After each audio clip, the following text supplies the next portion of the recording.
Bonjour à tous et bienvenue dans cette nouvelle vidéo où je vais réaliser un petit couteau, donc une espèce de petit rasoir que j'ai dessiné il y a déjà bien longtemps, plusieurs années, et que j'ai décidé de faire parce que c'était l'occasion.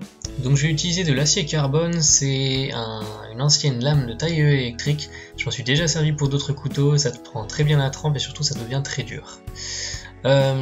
Petite précision, les bords noirs que vous avez sur l'écran, en fait, c'est parce que je testais une nouvelle caméra, donc finalement je vais pas m'en servir, mais ça va pas durer toute la vidéo, c'est juste pour le début.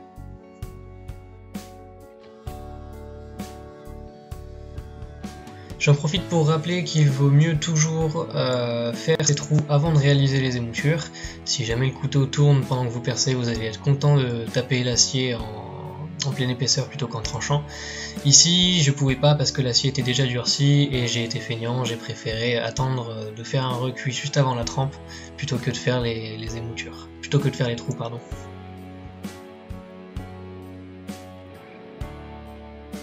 Ok, voilà ce qu'on a après la trempe. Donc on a une belle couleur, à la base elle était grise, donc c'est de la martensite, donc ma transformation s'est bien effectuée et j'ai un acier qui est bien dur. Et ça a eu un revenu à 2 fois 1 heure à 200 degrés. Donc il me reste plus qu'à finir. Et ensuite on va lui mettre des plaquettes un petit peu spéciales.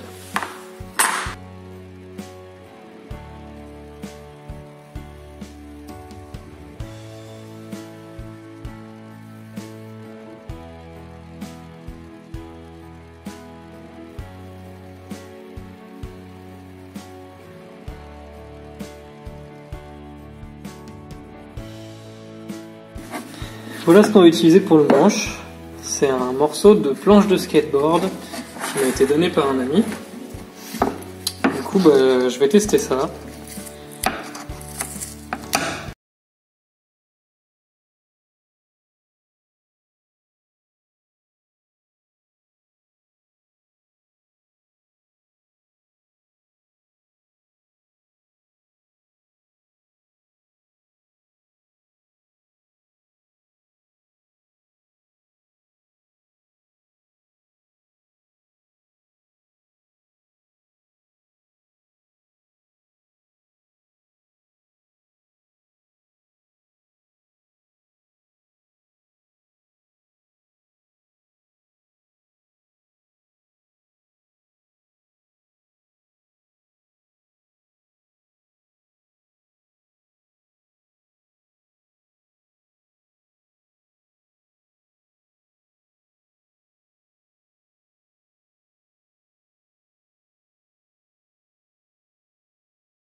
Plus le fait que l'acier est très dur et qu'il est relativement fin, vous vous en doutez bien, c'est un vrai rasoir.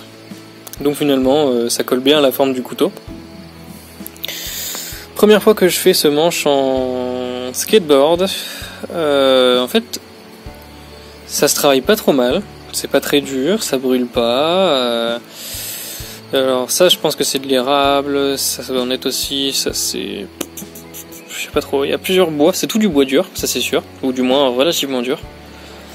Et le fait que ce soit teinté, ça se marie bien aussi avec certaines veines du bois.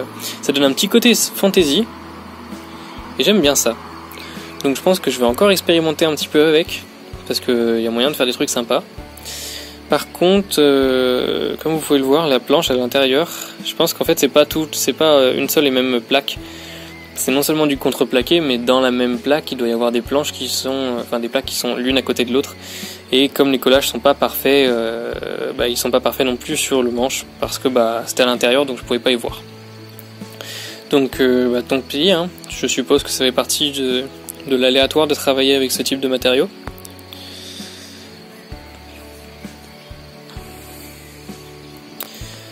Voilà, donc en conclusion, je suis quand même très content de ce couteau, qui est relativement simple, hein, qui m'a pas pris beaucoup de temps. Mais je trouve que c'est un petit couteau sympa. Et avec un petit étui, il fera un bon petit compagnon de poche. Et voilà, donc on arrive à la fin de la vidéo. Je vous ai mis le diaporama de fin avec quelques photos prises plus en détail. Je suis relativement content de ce couteau. En fait, lorsque je l'ai commencé, j'étais moyen motivé. Et finalement, c'est à partir du moment où j'ai travaillé le manche et que j'ai vu toutes ces couleurs et les différentes veines qu'on a à travers le bois, ça m'a donné un espèce de petit coup de fouet parce que je trouve ça vraiment sympathique. En fait, ça donne un côté mignon et fantaisie au couteau. Ça contraste un peu avec le fait que c'est véritablement un rasoir, donc ça peut être dangereux si jamais on s'en sert mal. Mais je trouve ça sympathique et finalement je suis vraiment content et je referai encore pas mal de manches avec ce type de matériaux parce que franchement c'est rigolo en fait, c'est le beau. Voilà, donc la vidéo touche à sa fin. Si elle vous a plu, n'hésitez pas à vous abonner, à la liker et à me laisser un petit commentaire. Moi je vous dis à la prochaine dans une future vidéo. D'ici là, prenez soin de vous.